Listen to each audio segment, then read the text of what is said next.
welcome to Midwest Paranormal Presents Paranormal Soup. This is episode 50. We already hit our 1-year anniversary mark. Pretty much on May 10th was the year anniversary. But now this is the 50th episode. So congratulations, I guess, to everybody who supported this show, and to myself, thank you. Sadly, Judy won't make it for the 50th episode. It doesn't look like. She just texted me. She's up late with the kids, so no Judy. But I got Jamie D in the panel. Todd, for some of you guys have been listening to Paranormal Soup from the beginning. It's been on the show. Todd Reinhardt might be joining us tonight. He's going to try because this is the 50th episode. But tonight we have a guest. It was supposed to be Gavin Lee Davies. I advertised that before, but he couldn't make it tonight, sadly. He will be on in the future. His friend from Dave Dominguez, an investigator, is a native Texan, born and raised in El Paso. He's always been fascinated with the paranormal, ET, cryptozoology, alternate histories, sci-fi, and all things geeky, strange, or go bump in the night. My kind of guy. Dave is a prior law enforcement with 14 years experience as a 9/11 communication specialist and 10 years as a reserve officer. He graduated from the University of Phoenix with a bachelor's in business and management, and also holds advanced communications and peace officer certifications for the state of Texas. And then Dave is also part of the Paranormal Chronicles Radio Network on YouTube with Gavin that just started up. So definitely want you guys to check it out. We will be with you in just one sec.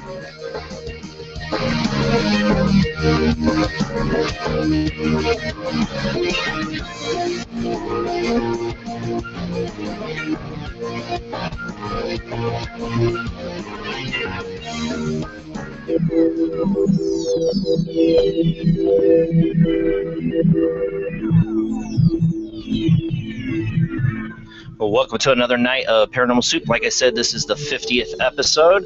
I'm going to try something new tonight with the World Wide Web of Weird. We'll see how well it works. I actually edited my own video for the World Wide Web of Weird, so no more advertisements for the first 50th episode. It's my treat. We don't have to watch advertisements on YouTube, I hope. Of course, there's one extra video I want to play maybe tonight that is on YouTube. I didn't get a chance to edit in. So our guest tonight, Dave, are you there with us? You with us, Dave? Yeah, I'm here. All right, how you doing, Dave? I'm doing good. Doing good. Thank you for having me. Congrats on your 50th show.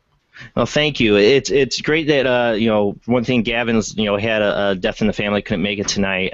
So he found Dave here to fill in. So you guys, you do the Paranormal Chronicles together, right? This YouTube we're both series. we both co-host the Paranormal Chronicles Network on YouTube. We've had our second show already. We started off with Bigfoot month, so we're talking about everything right. Bigfoot. Very interesting. So, I say you guys starting to kind of start off with Bigfoot. Is that kind of a favorite topic for you, Bigfoot? Well, it's one of them, one of many. It just we had to start somewhere, so we figured, well, why not?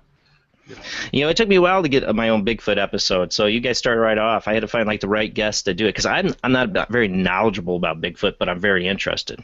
And I play a lot of Bigfoot clips in my World Wide Web of Weird. Tonight, I couldn't find any good Bigfoot clips, so I was really trying hard, but there was nothing new for Bigfoot, really. I didn't have anything. But we do have some cryptid stuff we're going to play, but we're not as mysterious cryptid. We'll talk about that in a minute.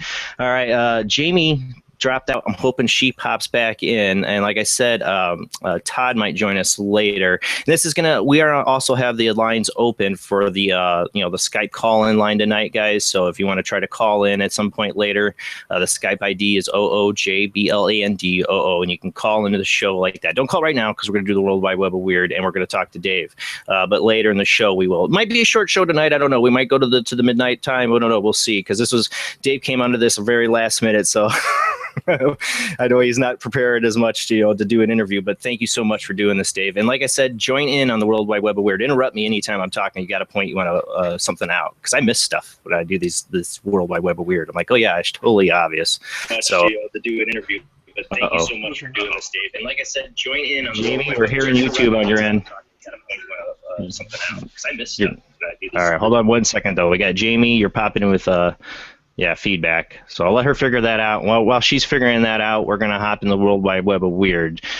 Just so you know, Jamie, as soon as you popped in, it was feeding back the YouTube, 10 or 11 seconds of the audio. All right, let's get the World Wide Web of Weird rolling. Music.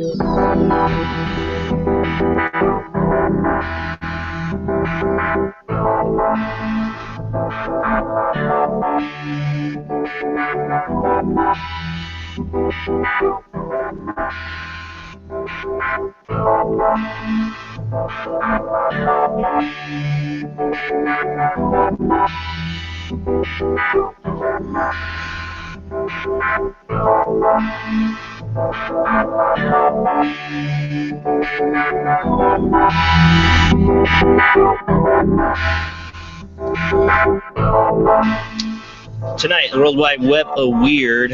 First thing I wanted to cover is a UFO video that's been going around. No news story, of course, with this, and I'm going to point this one out. I'm not saying this is a UFO at all for the reason I'll show you in this clip. I love these videos, though. They go totally viral. Like, check out this UFO on Facebook, and you see it, and you click on it, it goes to some website, and all they have is the video. They don't have any description where it was taken. I got this off of YouTube, and the only description they have is that it was shot in Austin. Austin where? Texas? I don't know. You'll hear, I believe it's a Hispanic gentleman talking in the background. I don't know what they say. I don't speak Spanish at all, even though I had 2 years of it. In high school. That shows your public education at work. But you see this object here. It's on pause right now, and two other little objects out in the distance. But it's the ending of it. This is what drives me nuts about these UFO videos. It looks like it could be something, and then just watch how it ends.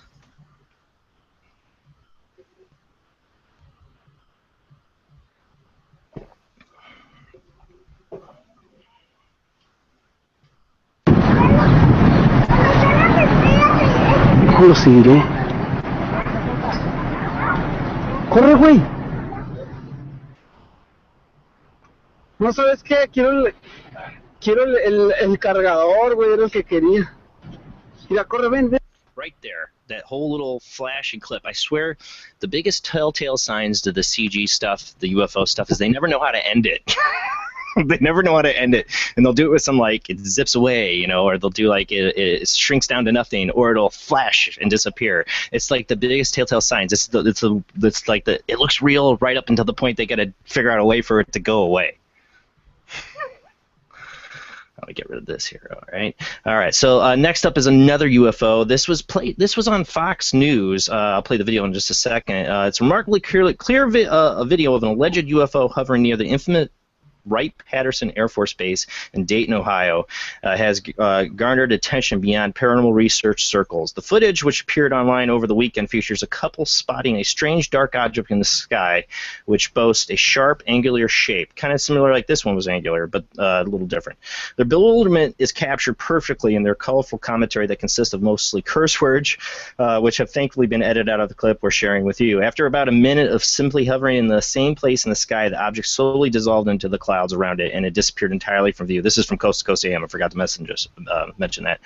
Conspiracy theorists have pounced on the purported location of video, Dayton, for its close proximity to the Wright-Patterson Air Force Base, which holds a special place in UFO lore. The facility was, of course, once home to the U.S. government's UFO investigation unit, Project Blue Book, and prior to that, the base was rumored to have been where the Roswell wreckage had been sent. Despite its long affiliation with flying saucers, however, this consensus among researchers is that the object is in footage filmed near Wright-Patterson is likely some kind of government test craft. I don't think that either. They cite similar footage from the area, which has also captured distinctly angular objects hovering near the base. So this is not the first time we've seen this footage at all. So let's see here. Let me play it. We wish him well. And could this be a UFO?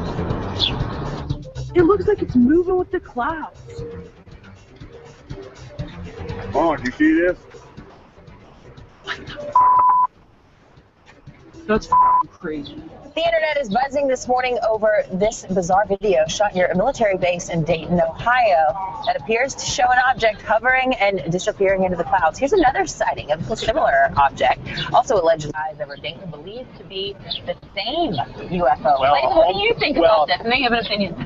Wright-Patterson Air Force Base there, long believed to be housing all sorts of military craft. There have been a number of military members that have gone on the record about what they're housing at Wright-Patterson.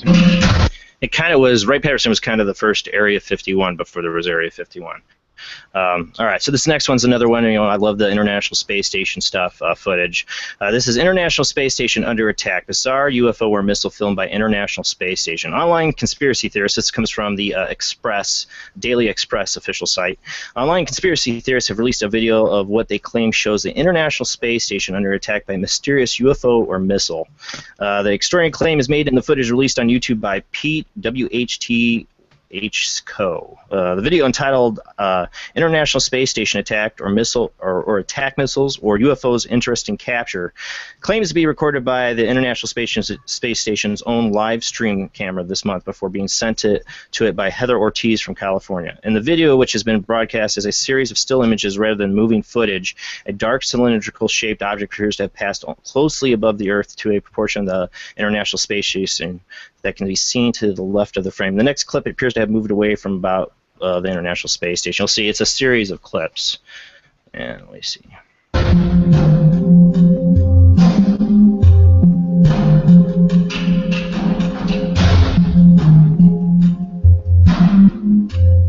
might get rid of the music.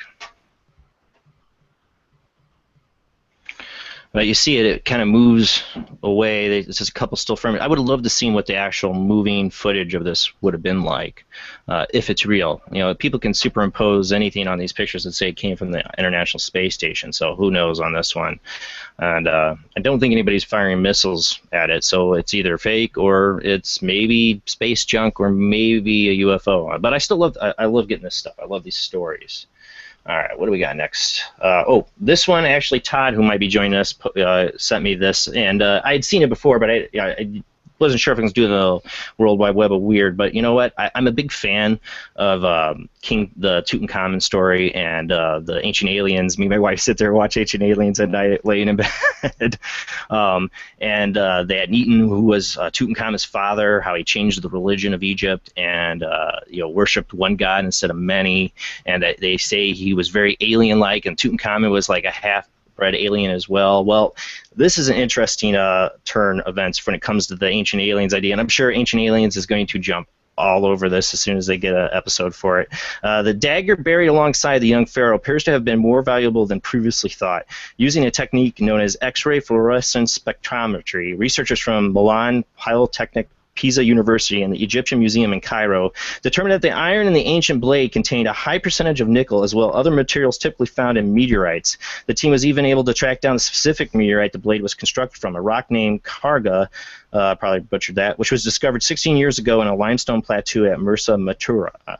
The find suggests that the meteorite iron was considered to be highly valuable material in ancient Egypt, and also helps to highlight the skillful craftsmanship of the smiths who worked with it. But Ancient Aliens is going to be like, it must have been aliens or something, just because they had a meteorite. They're going to jump all over it. I'm just waiting for it to come. It's going to happen. They make a lot of far stretches on that show. I love it. It's one of my favorite shows, but they make a lot of stretches on stuff sometimes. If you do your research, they're like, yeah, no, maybe not. I don't know. But I do believe in the Ancient Alien theory. But like I said, Ancient Aliens is a lot of entertainment. It doesn't always give you the correct facts. It would be very interesting to analyze the more pre-Iron Age artifacts, the article says, such as other iron objects found in King Tut's tomb, said study author Danielle Comely. We could gain precious insights in the metal working technologies in ancient Egypt and the Mediterranean. So it's interesting. They understood the significance of the meteorite, I think, if they made a blade out of it and gave it to the king. All right, let me get to the next article here. All right, this one freaks me out. I talked about this. Oh, hold on. Forgot this one. I'm missing an article from. Hold on a second. This is another UFO, and it's missing the article. There it is. Okay. This is from Section 51. I play a lot of their videos on here, and they got stuff sometimes I'm just like, no, I'm sorry. Don't buy it. Don't buy it. This one's it's kind of interesting. I wish I would have got the contrast picture of this. It's a sphere UFO, which I love the weird like this. This is from May 2016. Sweden, Bixberga, definitely butchered that. Sphere UFO flying over the village of Bixberga. I cannot say it. It's a village in Sweden. We'll just go with that. The story, the 1808 Sweden UFO encounter. Not all unidentified objects are potentially alien spacecraft. Some are much stranger. Consider, for example, the strange phenomenon that passed over Bixberga, Sweden, early in the 19th century. I think they're talking about the shapes and the painting that they did. I believe, on this article. I'm gonna skip past that. There's actually an ancient a painting from the medieval times of like these balls and stuff flying in the sky, and this kind of looks like it, and it's in the same town, so that's what they're going for. It's a long article. I'm gonna get into all of it. I should have posted the actual picture that was made from that town that this was spotted in. Darn it. But let's play the video. So you can find this article because it's interesting. It's just really long. I don't want to read it all. This is from Overblog. Strange fear UFO sighting over Sweden, May 2016. You can find it in the Section 51 link. If you go to find this video, they have a link to this article. It's pretty long, so I'll let you read it yourself. But it shows the painting of the spheres and stuff that were done in this town, and then compares it to this video. It might be hard to see. I don't know if there's audio to this either. Yeah, there is. And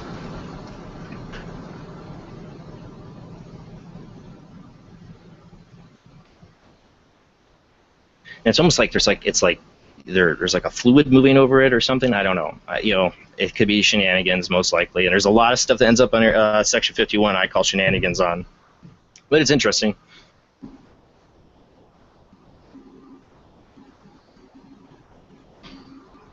And it just slowly floats away. All right, now we're going to get back to this next part. This one's going to have some serious audio coming through here in a second. All right, I want to pause it there before we get to it. All right, so I've talked on the show about the Malaysian, I think it was Malaysia, the possessed school children. We had the black shadow figure they took a picture of, and they said they had to evacuate the school. And then it was like a couple weeks later, they said 3 other schools, now who knows if any of this is true, 3 other schools were also experiencing the same stuff, and students were having to be evacuated. Well, now, and this goes out, this is a shout out to Randy Spalding, who watches the show. They had a comment that last time I talked about Thailand, I was calling it Thailand. Yeah, thank you. I'm the butcher of names. This is from Thailand, so I could have that chance to butcher it. Almost 100 school children, oh no, this one's from Peru, sorry. Thailand's another story, sorry. This is 100 school children in Peru are suffering from seizures and experiencing visions of a man in black trying to kill them in what is being called a mass case of demonic possession. I don't remember I have an article later, I think it's from Thailand. I was like, oh, I'm going to have to read that. This one's from Peru, sorry. So this is another one in South America. No?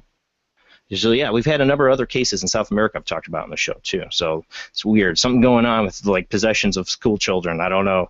Experts have struggled to explain the strange goings-on, which include widespread convulsions, seizures, visions, and fainting at the school, which is apparently built on a mafia graveyard. Shocking video of the footage shows children who are barely conscious, repeatedly screaming, and appear to be delirious. As many as 80 pupils at the Elsa Peria Flores School in northern Peru's I don't know how to say that, have been experiencing the supposedly contagious conditions since last month.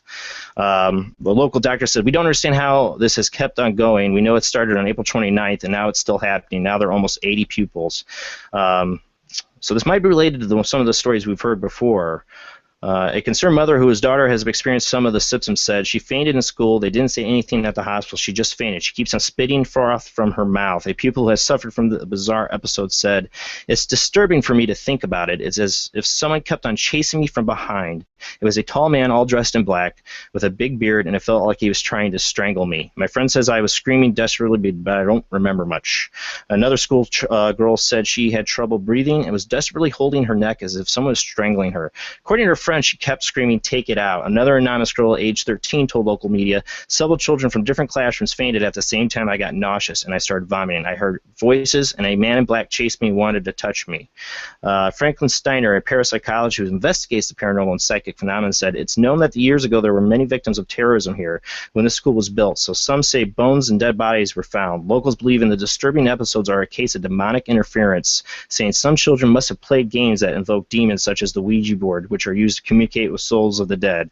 Many religious organizations have warned about using the boards and saying they can lead to demonic possession. It was just in South America, I forgot what town, they were talking about the rise of exorcisms in that country, and the Catholic Church warning about using divination devices. So I don't know if this is related at all. Let me check here.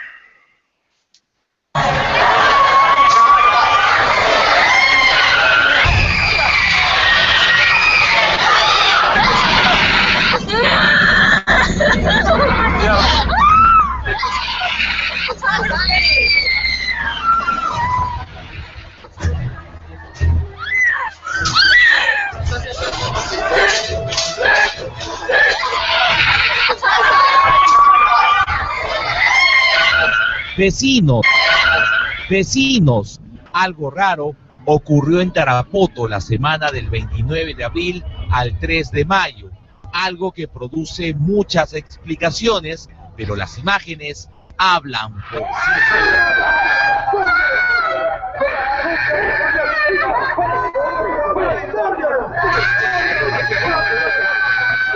Sin motivo. That footage right there, I don't know if anybody remembers this. Dave, I don't know if you've seen the footage of the Hispanic teenagers. It was from a couple years ago. They were, I believe it was Mexico. They played with the Ouija board, and it went viral on YouTube quite a bit. And they really showed the video footage of the girl in the ambulance, and that's what that reminded me of. I don't know if have you seen that before, Dave? No, I haven't seen it. Yeah, it's very similar, and it seems all this stuff's happening south of the border in Mexico and South America. This like viral like belief in possession and mass attacks now. I mean, that was just 3 students with the Ouija board like a few years ago. Now it's these massive school evacuations due to demonic forces, and I keep hearing more and more stories about it. Here's more of the video. It's crazy. It looks like a terrorist attack happened, and there was one. Like, remember they said there was previously a terrorist attack in this town, but it looks like somebody dropped a bomb, not a terrorist thing, but or not a possession thing. Aparente y movilizó a la... Fueron víctimas de la experiencia más traumática de sus vidas. Hipótesis muchas, pero respuestas aún difíciles de encontrar, porque algo extraño ocurrió en este colegio de Tarapoto. Júzguelo usted mismo.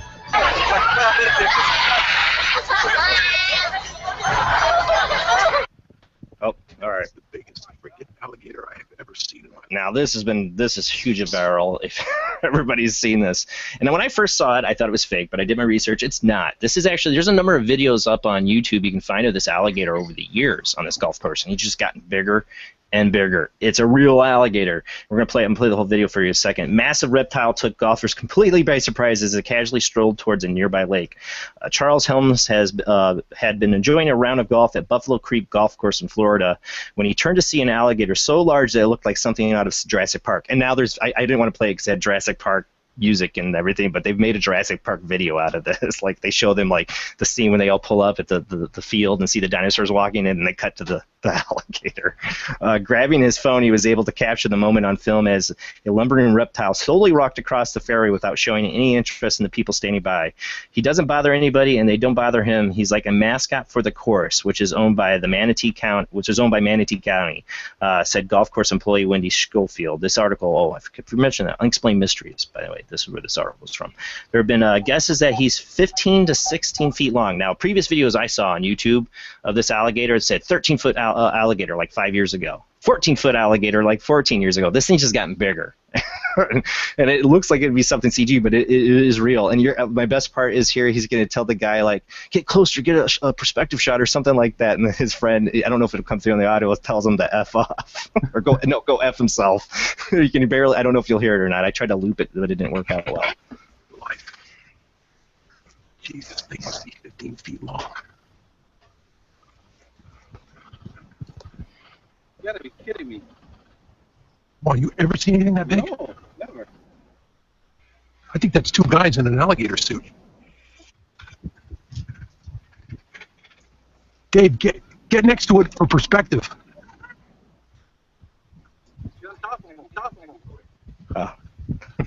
And I tried to loop the audio there, but he says it like.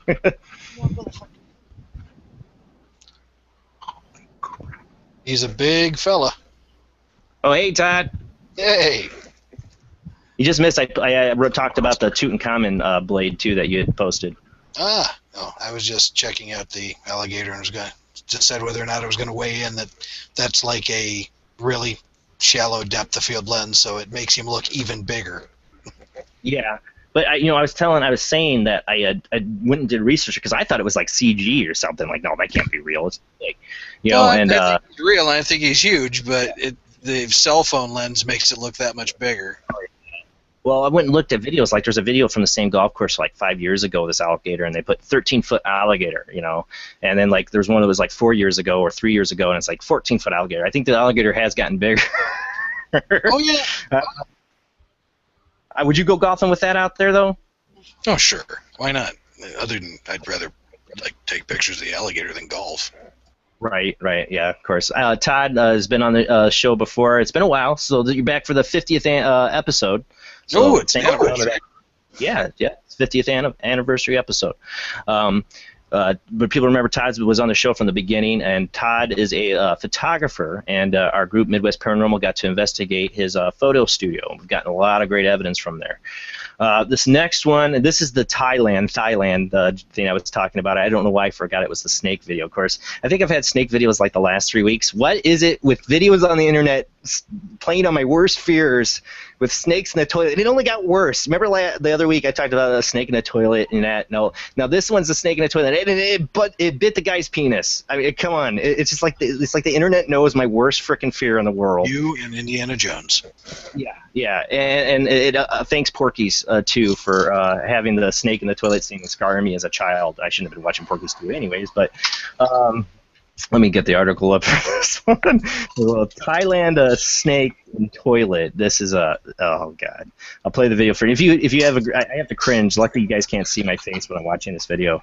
Because it just gives me the willies. A man in Thailand is recovering in a hospital after a python latched its fangs onto his penis while he was using his toilet earlier this week. Rescuers arrived to find the python's head hanging from the bathroom's door, secured by a rope, with the rest of the snake still stuck in the squat toilet at the man's home.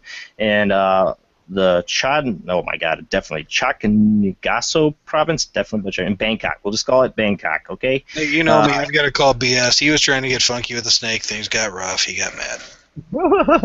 I don't know anybody. I know people with animal fetishes. I've never heard of anybody trying to get funky with a snake. I don't know. I don't want to hear about it. It's pretty bad, though. You'll see this scene. I don't think if he did, it went horribly wrong. The man lost lots of blood, as you're about to see. Is now recovering at the hospital, according to the officials. Emergency workers had to dismantle the toilet to remove the snake, which has also survived the ordeal. So the snake survived this. I can't believe this. Tapo, who has been working in the rescue for more than 6 years, said he had seen snakes in toilets before, but never witnessed a scene quite like this one. This is all bizarre, he told CNN. I had witnessed snakes out of toilets many times, and when they bit, mostly would be at legs or butts. Now the penis, this is the first time. You know, every guy that walked in there was like, oh man. Every guy that walked in there cringed. You know it. Even if they don't have a snake phobia like me. Last year, 2 pythons made their way into the Australian toilets in an attempt to find water. Now the non-venomous, these snakes, Queensland snakes catcher Elliot Budd told CNN in September, they're not something to fear, but it's best if you come across them to leave them alone. Well, you can't leave them alone when they're coming up out of your toilet. Here you go.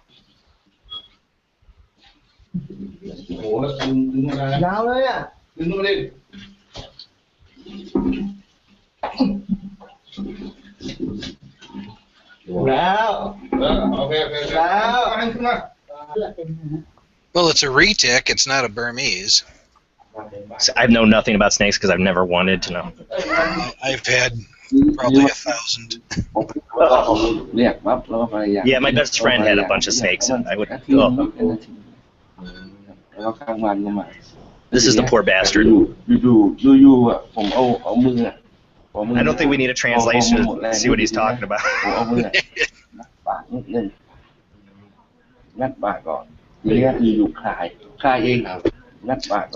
don't know. I was just going to comment on the plumbing. There was no wax ring. There was nothing. What's going on with that? Right?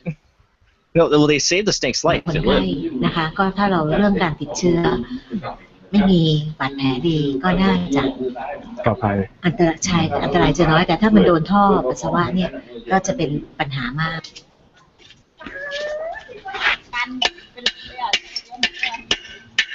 If I was the owner and that was my toilet, I'd say, "What are you doing in my toilet? Just cut its head off and pull it out." Obviously, I'm not an animal lover when it comes to snakes.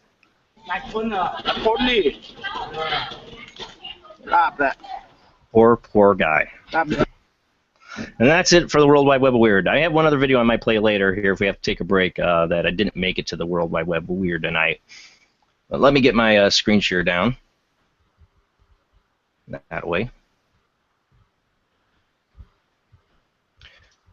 All right, you still with us, Dave?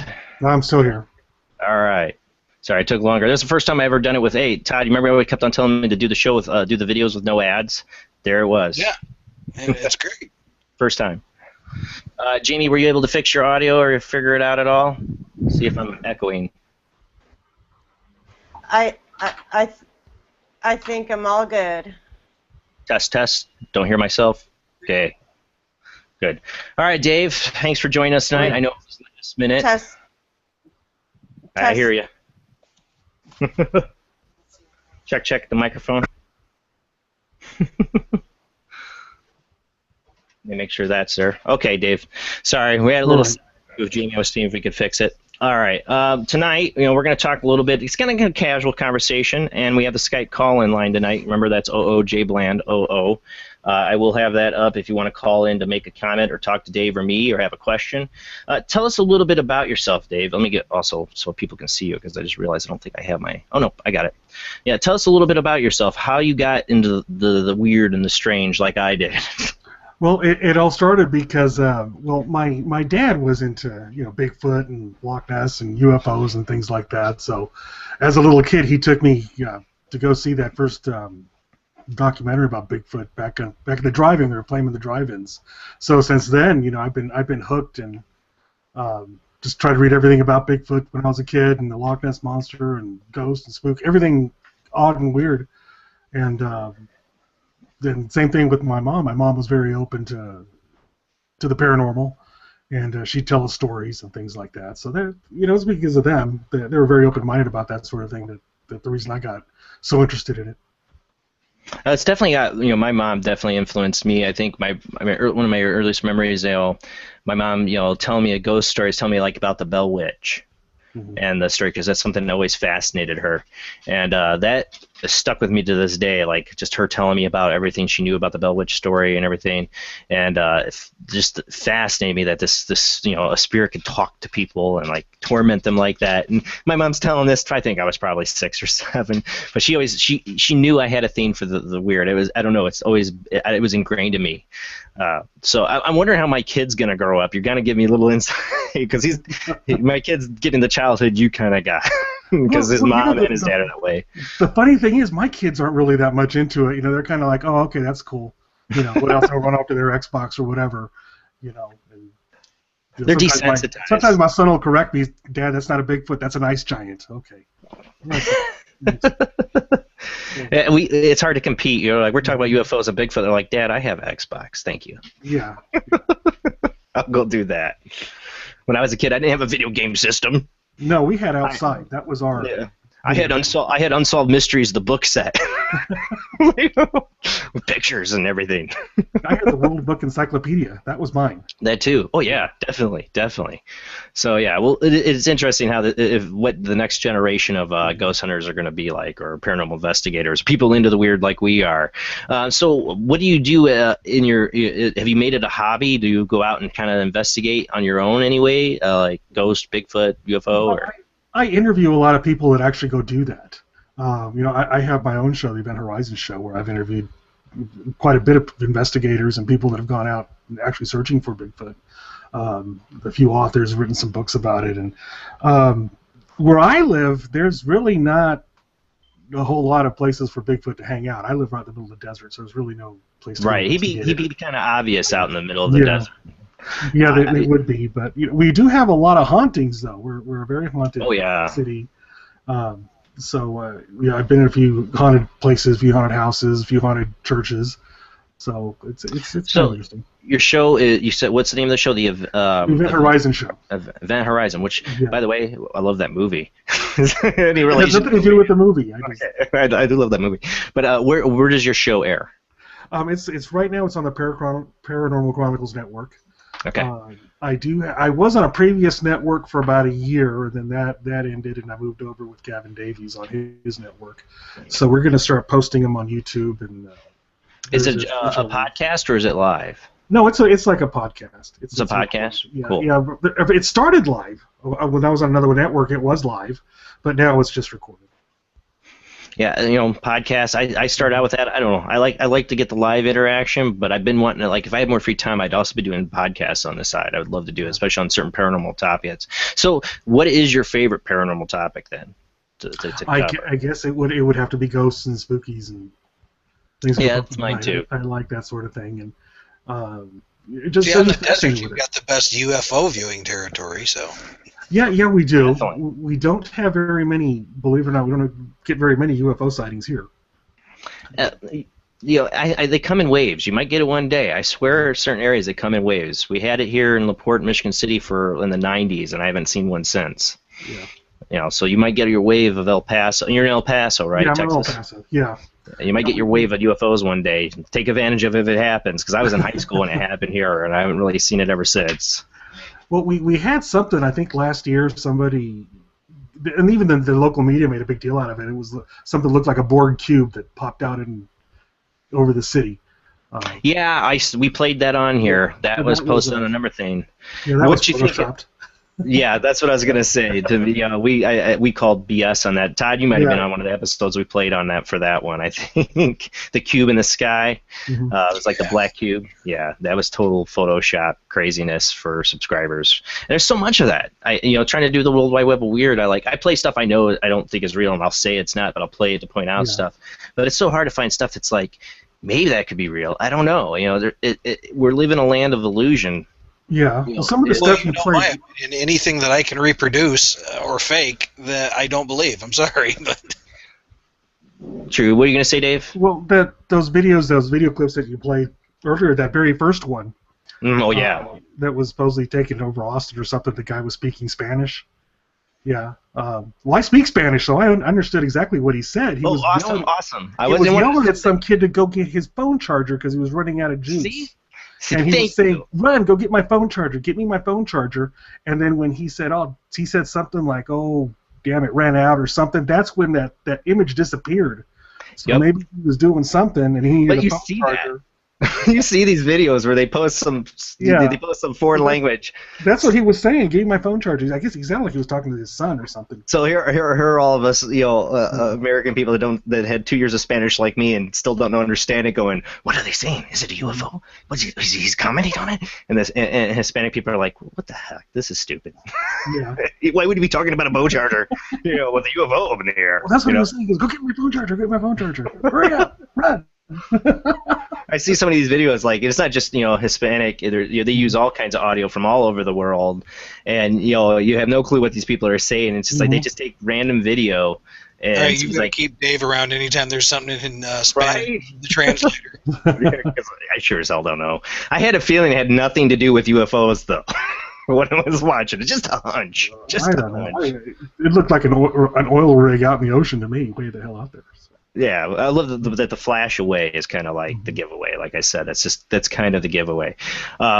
So doing the shows, what are some of the biggest guests you think you've had that you've interviewed that are some of your favorites? Well, I've had Gavin on the show. Oh, Gavin's awesome. He's probably my biggest guest on there. I had him on twice. Just a few authors that we had on there. We had a gentleman named Dale Boswell. He wrote a few songs. He's out of Alabama, and he's probably met every single country western star there is. So we had him on the show for a while, and a few others. But it was mostly local people, local ghost investigators, things of that nature that we had on. That's what I started doing a show, so to give people a chance to post their evidence, to share it, and that's one of the reasons why I decided to do a video cast, is because there's always I'm a huge fan of EVPs, audio evidence. When I first got this idea, I did podcast of EVPs that I had, but I was like, man, there's so much other cool videos and photos people get. I would love to do a show that'd be on TV like that, and have people on to show their evidence. And I found Google Hangouts, and I'm like, okay, that works. And I've been doing it now over a year, so it's a lot of fun. Remember, guys, I do have the Skype line open. If anybody's got any comment on recent videos or anything you want us to play tonight that you've seen on YouTube, Facebook, I can pull that up. This kind of open lines tonight with Dave, Jamie, and Todd. You can call into the show. Actually, I can also paste the link in the chat. And you can join the Hangouts and join us for the discussion. This show, we do a lot of interviews and stuff. Once a month, we also do the ITC Collective show. We do live spirit box communication as well. There's a lot of that on YouTube. I don't know if you've seen it, Dave. There's a lot of people out there getting on YouTube, either live streaming or posting videos of like spirit box communication. That I got it all rigged, and I rigged it all into my mixing board. So my spirit box, either spirit box or apps, they all go straight into the audio of the show. We've gotten some crazy responses sometimes on there. You know, it said the name of the show more than once, so it's pretty cool. You know, to get to do that. The live experiment. I don't put a whole lot of stock in that sort of thing. So. Not everybody does, and I understand it. You know, it's been a debate for a long time. You know, is it, you know, are they manipulating audio, or is it just, are you just hearing the words because there's going to be words? Yeah, or somebody will tell you this is what they said, and your mind is going to automatically. Oh yeah, and I've always said that. And, when I've done EVP presentations, I don't like to tell people what the EVP is before it comes through. Yeah. But yeah, it's all a matter of how people want to do it. I don't judge anybody on how they want to present their evidence. It's their way. You know, one way is more believable than the other. If you can present it and have somebody hear it without tagging it, then I think that's the most validation you can get. And you also got to remember, these things they're scanning radio frequencies. Oh yeah, well, and some of them are apps. You could pick up a station out of Houston somewhere, yeah. They say anything. So. It definitely, like I said, has its critics, and I definitely have always understood why, and that's why when I go on investigations, I don't like to make it my main focus of, tech to use. Yeah. And the people who invented it, Radio Box, Spirit Box, they also thought it. Actually, Frank Shumshin was inventing it to communicate with aliens, and he never had the intent for it to communicate with spirits. It was kind of something that came out of it, and I still think he thought it shouldn't be used to go ghost hunting with. It'd be used in your home as try to experiment more than anything. Mm-hmm. Yeah. Well, but then again, you can also pick it up supposedly on a recorder, on a tape recorder, or whatever you have. Well, that's my favorite. That's my favorite kind of evidence is EVP. I would take more stock in that. Oh yeah, no, every day. That's my number one favorite piece of evidence to get. I mean, of course, I would love to have a full body apparition show up right in the middle of the camera. That would be great. Never had that. We had a couple ghost pictures and stuff. That a little face. It happened the same day a UFO lands in front of the White House. That's the same day. Yeah, right, exactly. Yeah, and every time I've seen a UFO, I didn't have a camera. Of course, that was back in the day when we had our UFO wave here, and I didn't have a smartphone with a camera on it. I didn't have my cell phone was a big, bulky thing like that big. It didn't have a camera on it. Boy, I wish it did though, because I saw one big one once, a huge one. It was like something out of Star Wars. It like floated over our head down. It was like downtown Michigan City. I was in high school. If I would have had a cell phone then, it would have been like click, click, click, click, And now nothing. And I got a camera ready to go. They can be all crappy and distorted for people to go, look at my UFO. My iPhone camera looks like crap. Well, that's a problem. It's an iPhone. Yeah. What, Todd? So don't get me started on that. I know. What do you say? Oh, I know. Todd's opinion, like every UFO picture or video has got to be on the crappiest quality camera available, or the crappiest setting. And that's, I said, it's the land of illusion we live in. It's hard to find stuff that you can, if it looks like crap, either it looks like crap, it comes on a picture or a video, and it's too distorted to really make out what it is. And we're like, oh, too bad they have a better camera. I don't know if that's real. It looks too crappy.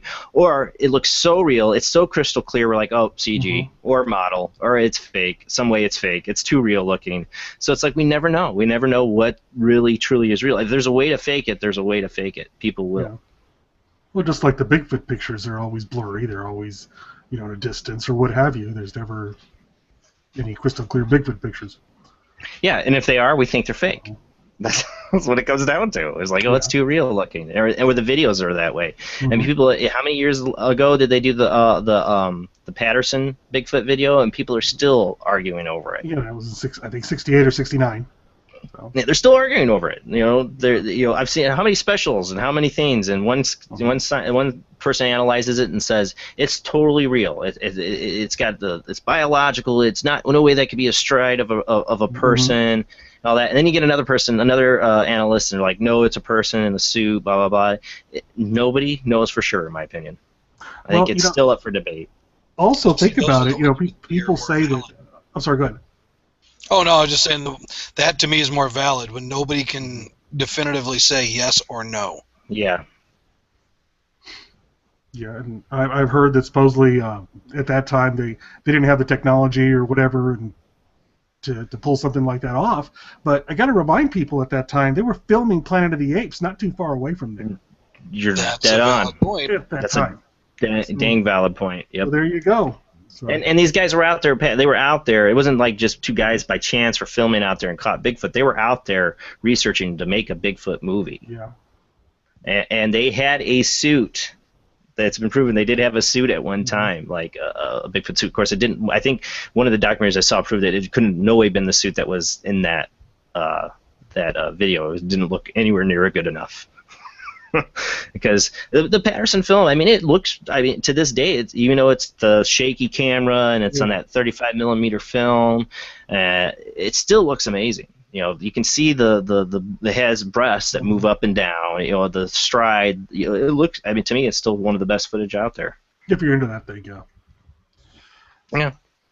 I you know, Bigfoot's one of those things I'm definitely not the expert on at all. I enjoy reading about it and having guests on to talk about it, but you know, I live in where I live. There's not really any Bigfoot sightings as far as I know.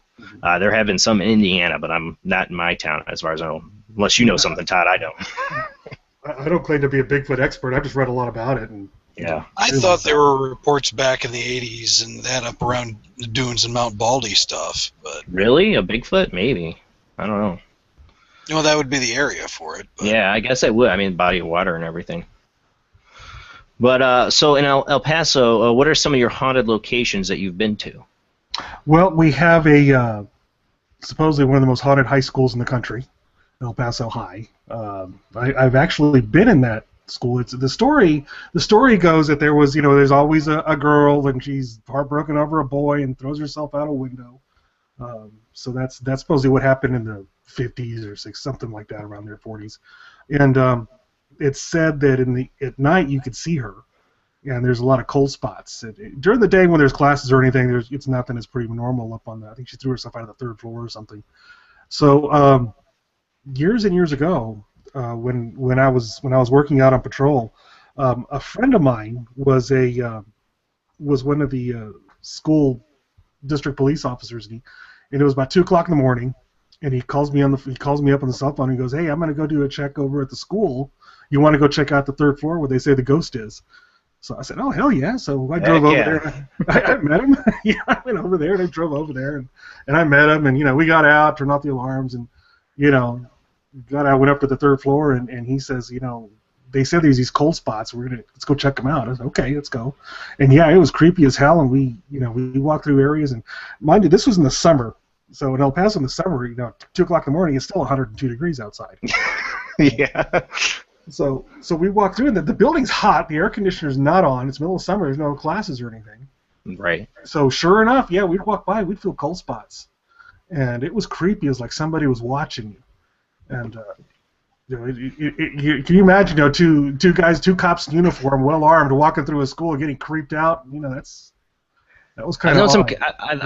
I've had some cops tell me some stories of some stuff that's happened to them, and it's always interesting to hear it from a police officer when they've had a paranormal experience, because they're trained to observe. You know what I'm saying? They're trained to know what's going on around them. They're very analytical people, so it's like their testimony to when something happens, it's some of the best. You know, like you can really feel like you can trust it. You know, they're not people to let their emotions totally get away with them either. That's true. They're not going to readily admit anything either. So. What'd you find, Todd? Indiana Dunes, Bigfoot, 2 different videos. One of them Really? posted on Animal Planet, apparently. Really? Never heard of that. Hold on. I gotta like transfer my that Google over. foo is powerful. You are. Wow. Never ran across it. All my searching through YouTube, never ran across it because I never typed it in. I just typed in the mysterious words Bigfoot, Indiana Dunes, and wow. All right. Well, I kind of have to see this, so give me 1 second because I'm gonna try to get it linked. Hold on. Yeah, where we live, Dave, is basically if you see the tip of Lake Michigan, we're right around there, Michigan City and LaPorte. Todd's in LaPorte. Well, no, you're not in LaPorte. What town are you in, Todd? No, I'm in Hannah. Hannah. I'm directly south from you. That's right. I'm at Michigan City, so I'm right at the tip of Lake Michigan, and there's these dunes. There's these hills and stuff. Let me actually add that to the World Wide Web of Weird. There we go. So I can find it in one of them. We have what they call the dunes. It's the sand hills and stuff. And I never heard anything being spotted out there. Now, one of my first times I ever saw like a light in the sky, I couldn't explain, was out in the dunes.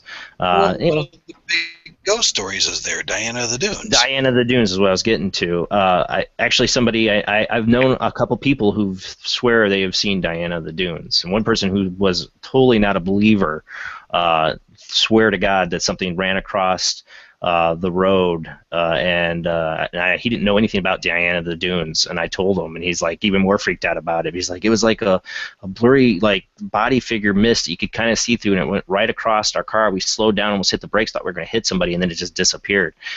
So there's Diana of the Dunes out there. Now I didn't know there was Bigfoot. Wow. Let me see. Let me get this up. I'll have to get my share screen. Now that we'll have ads again, but let me go World Wide Web of Weird. It should be in there. Oh, wait. Really? Bigfoot in the dunes. I would never believed it. And there's a possibility it could be one of Abby's brothers, because they're all huge and hairy. So. All right, let me get it ready here. It's coming up in a second. I'll get my share screen on. Really? Never would believe this. Yeah, I haven't seen him, so I don't know what it is. I saw him and sent him to you. All right, we'll see what it is. We'll see if it's some shenanigans. Is there audio? I think it's going to be some shenanigans. I don't know. A little farther. It's all trees. I can't see what it is. I thought I saw something. No, a little farther. Thought I saw something. But did you see it right there? There's something black. Oh my God! What is that? Did you see it? What? Did you see it, guys? What? Oh, I call shenanigans. Can you see it, guys? The kids are screaming. I lost it again. It's really hard. Where'd it go? It's walking at 2 feet. That's freaky. Get out of here. What is that? A person in some blurry image. I don't know, but it wasn't Bigfoot. But there's a video out there. It never fails. The internet never fails you. If you ask for it, you shall receive. Sorry, I had to take that excursion there, Dave. I didn't see that one. Yeah, that's the second link I sent you. Oh, I only got the one signal. Oh, hold on, let me check. Thought I sent it to you. I did not send it to you. I will send it to you now.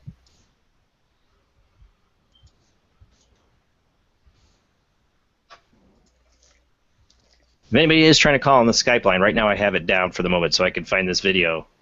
I have now sent it. There might be less shenanigans on a major network, so. Not likely. Not likely. Oh, this is on Animal Planet. All right, I have to go on. Hold on. Hold on. 1 second. We gotta rip a hole in the universe here, and it's the same video, isn't it? From the sound of it. Yeah, it's the same video. See, they took shenanigans on Animal Planet. It's the same video because I'm playing it on my phone. I think Searching for Bigfoot did an episode on that video and talked to the people that filmed it. Really, never knew that. Yeah, I think they did because I remember one of the cast members was going off on one of them saying, "How can you scare your kids like that by doing a fake video?" Right, that's what the kid was crying in the background, going, "Ah, go away, try."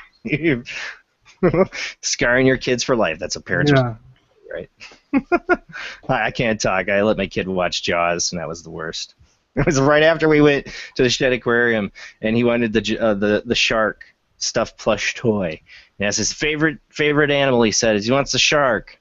It's like, okay, and then Jaws was on the TV. He goes, what's this? I go, it's Jaws. It's about a shark. He's like, I want to watch it. I'm like, no, you don't. No, you don't. It's the very beginning of the first movie. I'm like, you do not want to watch this. I'm turning it off. No! And he threw a fit. I'm like, fine. That was a bad idea. Yeah, what is it with kids? I took my kid in an aquarium, and the first thing he wanted was a big stuffed, fluffy shark. Yeah, that's exactly what he wanted. That's the only reason they're going is for the gift shop. I think so. Exactly. And he wasn't going to My let daughter loves Jaws. She thinks it's great. Yeah. Yeah, he was. In fact, he was. It's funny. He was asking me about Jaws the other day. And that he was big into the Sharknado thing. Oh God. Oh. I won't let him watch Sharknado because I will never hear. I will be watching Sharknado 24/7. I'm sure. But no, now he's over it, and he goes around the house with the plush shark going dent dent dent dent dent dent. Along with the Star Wars theme I hear 100 billion times. It's either that or no, I got a plush shark sneaking up behind me. Mm-hmm. Like I said, guys, this was kind of on a fly episode because we lost Gavin Lee Davies tonight. He wasn't able to make it. It is open lines. I am bringing the Skype line back open here in just a second. Or the link is also to join the Hangout, posting again in the chat room. You can join the Hangout from there. As long as you don't have really horrible audio quality, please. Because sometimes if you never use Hangouts, you might find out you don't have the best setup for it. Sometimes it happens. The other thing is, too, in El Paso you had the haunted school, but there's got to be some, I'm thinking historically, there's got to be some pretty historic sites, too, as well. I was thinking, too, when you're talking about El Paso and the school, the girl jumping out of the window, I was like, was she the girl in the weed, the marijuana? Oh, she smoked marijuana and jumped out the window. It was probably the same time. I don't know, but I think if you Google El Paso High or something like that, they'll come up, and supposedly she's appeared in pictures. She's like a blurry ghost figure when they do like class pictures and things like that, and you'll be able to see her supposedly in there. I don't know how real they are, but they're interesting. They're there. El Paso, just El Paso High, right? El Paso High Ghost, yeah, something like that. I think you'll see it. It'll show you a picture of her. It's kind of grainy. Let's see what we find. Always grainy. The obligatory grainy picture. Of course, always. Let's see if I got something. Okay, here we go. Let me get this up here so people know what we're talking about. I got to share a screen here in just a second. Oh, hold on a second. Share the screen. Go to that. There you go. Let's get rid of the thumping music there, but. Mm-hmm. So is it this kind of like this image here? It's, I see it right here. That right there. There she is. Yeah. So I think they're claiming that's her, or something like that. There's a few other ones out there, as well. Let me see that again, Jason. Yeah. Go back. Hold on. Oh, damn it. Let me go back. Give it a second to buffer. All right. Yeah, normal spacing, and it was somebody moving their head back and forth quickly on a longer exposure. That's what that is. Like I said, Todd does photography, so I always refer to him for a lot of these pictures and stuff like that. And a lot of this stuff happens. Well, I don't know if that's a video. I think that's just a picture of. It's a photograph, actually. That picture there is a photograph, and they just have the camera on it. That's what he meant. It's a photograph that you're saying somebody was moving Todd in it, or? Yeah, she's tennis matching her. She turned her head left and right, and that was probably a slightly longer exposure because you've got a little bit of motion blur on some of the ones higher up, a little bit on their heads. Upper left, there's a girl up there. So not a ghost, just a teenager is probably getting smacked upside their head by her parents for not taking the right class picture. Well, if you look at the spacing of all the kids, I mean, she's right next to somebody else, but then again, there's nobody else in that row, so. It is what I would say is odd about it, and like I said, I am not a photo expert at all. Is her body seems like everything seems like she's narrow, like. Well, up and to the right, straight above her, and 1, 2, 3, 4, 5 girls over. There's a girl in like a pink shirt and a sweater vest or something jacket going, looking directly at whoever is there, and you can trace the eye line. Go over a few more to your right. Nope, down. Second row. 2 people over. One more. Right there. Yeah. Look at her eye line. Look where she's looking. Yep. Does look like she's looking that there's somebody there, or she just saw dead people. I mean, just could be. You never know. I wonder if they got a different picture. This is a contrast they must have did. Mm-hmm. So what would this mean? Because like the contrast. I don't know. They blew out the image if they're trying to say she's not there. She was wearing mostly white, so. See something of it there. Well, like I said, I don't know how true it is or whatever, but there it is for you guys for your amusement. Yeah, when it comes to photo stuff, that it comes back to the can I do it? Okay, well. But you know what I say about that, Todd, is, you know, that's the land of illusion we live in. Here's a close-up of it.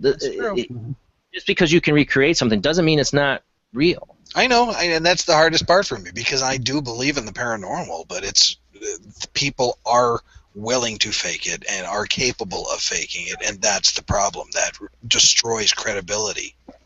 Yeah, and that's why I say we live in this horrible land of illusion. We don't know what's real. You know, and with fakery or misinterpretation of something, like you said, she could have been moving in the picture. Let's see, what else they got? This might not be the only one, because this could be real. Yeah, right. Absolutely, it could be. And if we ever go back to when we talked about in the past of us sitting down and faking some of these photos to show how it's done. We need to do that. Sometime we have to, because I can show you how that effect is achieved.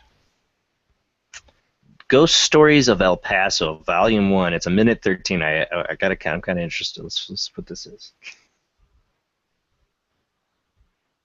I'm absolutely not trying to crap on any evidence you got out there, Dave. I'm just saying it's not my evidence. I remembered it was there. So okay, well, no, I'm just saying that's the thing that always gets me. Is, can I do it? And I'm not like Mr. Wizard when it comes to digital manipulation or anything. So no, but you have an eye for what can be. Thousands of years of history here in West Texas.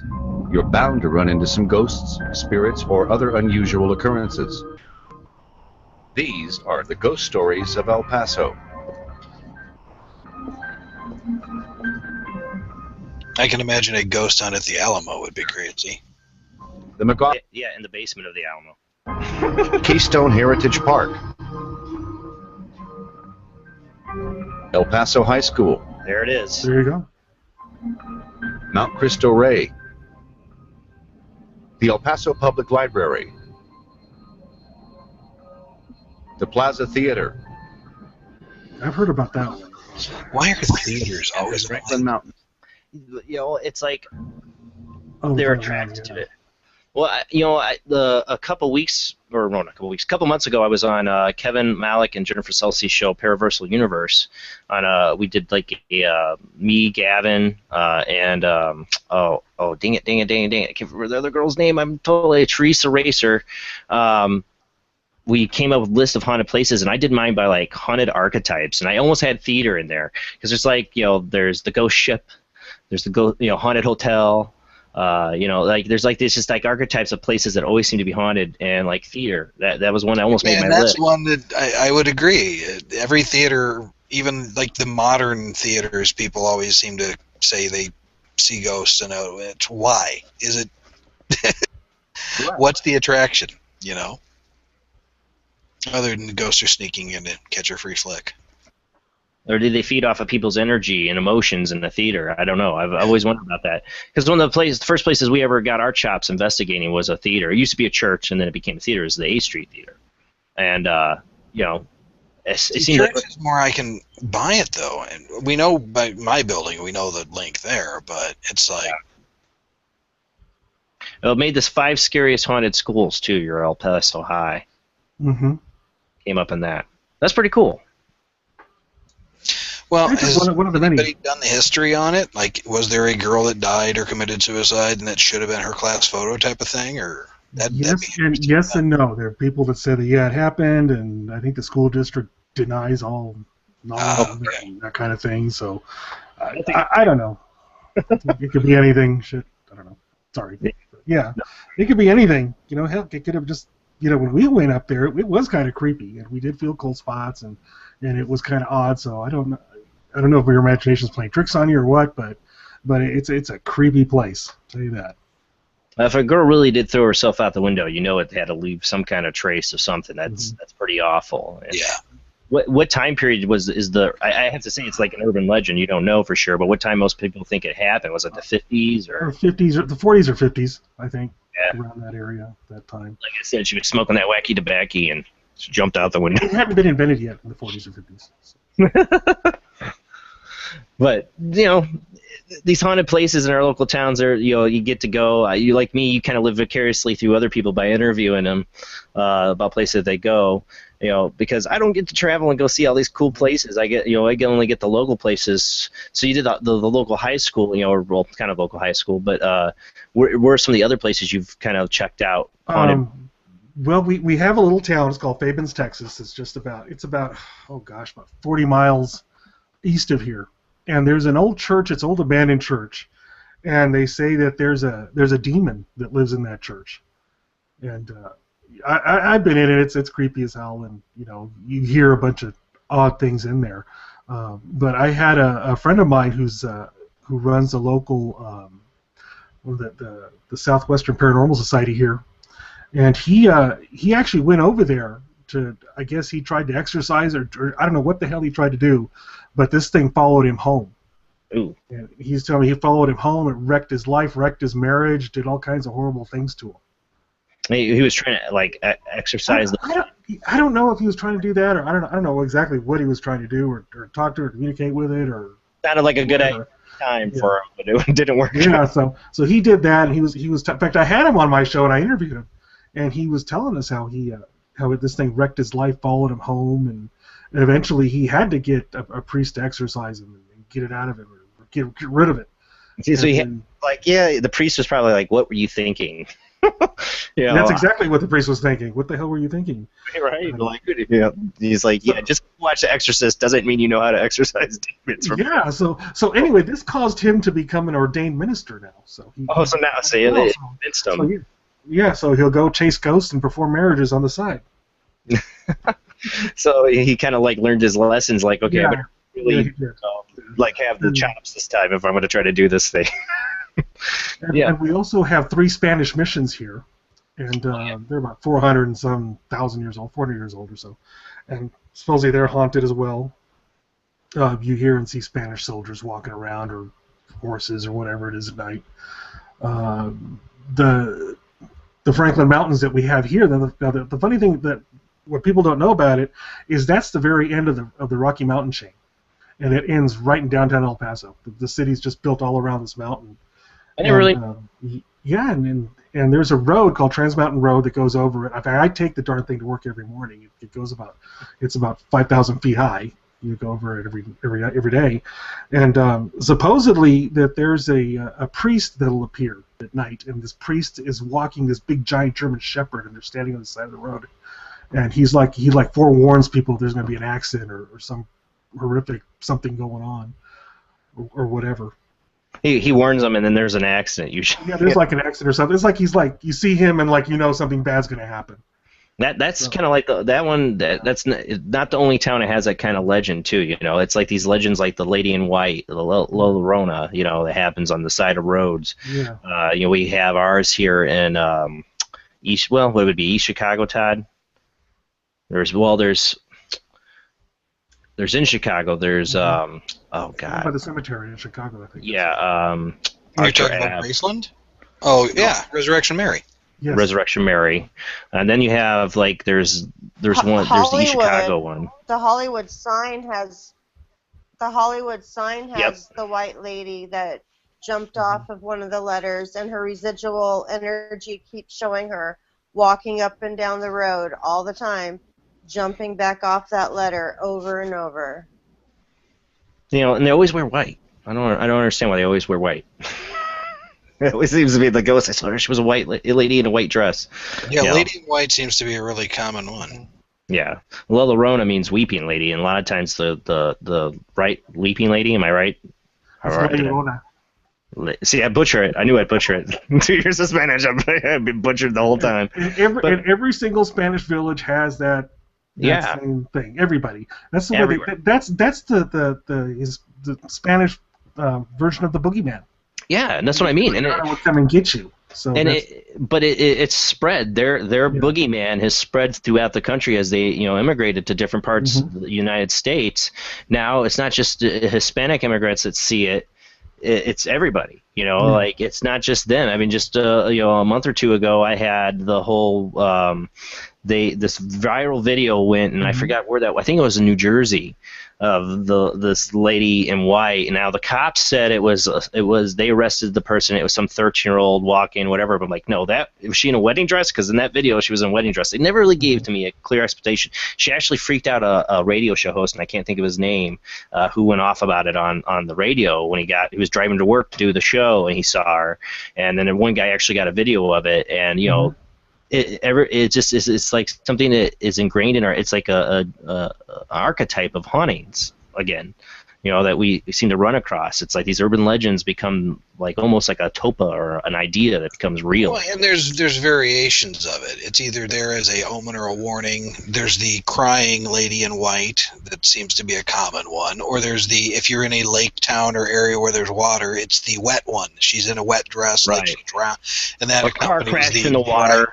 Yeah, that always accompanies the bride that drowned herself or something. There's always some sort of, a lot of times it's the bride, or the Resurrection Marion is supposed to be, that was her prom night or something, or some ball, and she was walking home and got hit by a car. Well, just recently, I mean, again, another one I played on the World Wide Web of Weird was the one in Russia. There was one last year in Russia where they got it, because I guess in Russia they all have dash cams because of insurance fraud. So a lot of them ride around with dash cams, and there's a haunted road where they've seen this woman in white walk across. There's a video of that a year ago, and then just a couple months ago, a video where they turn down a street, they even stop the car, and one person gets out, and you see the person down at the end of the street, the woman in white. So it's not just here in America, it's in Russia. They have the haunted road with a woman in white. You know, it's like one of those things that seems to, like I said, somehow it's ingrained in our psyche that, or something cosmic about it. I don't know, that it's just like these archetypes of hauntings like this that seem to pop up everywhere. Well, in Moss Beach, where I grew up, they have the Moss Beach Distillery, and there's the blue lady right there.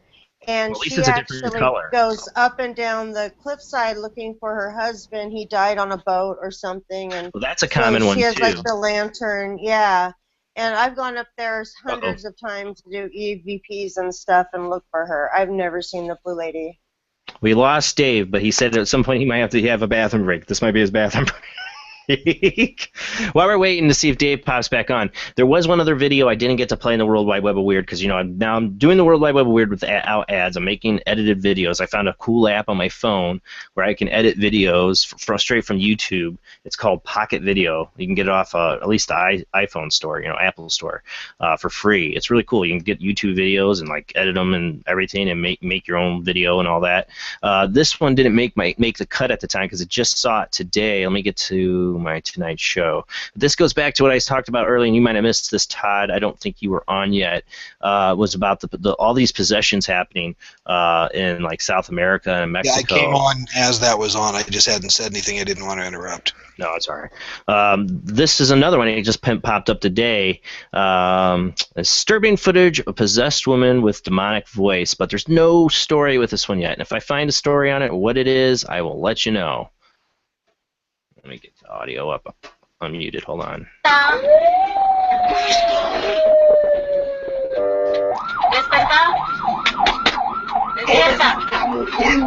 We're seeing. Oops, sorry.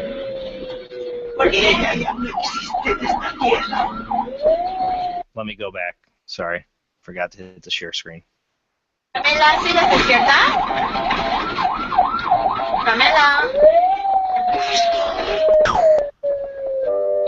¿Despierta? ¿Despierta? ¿Quién?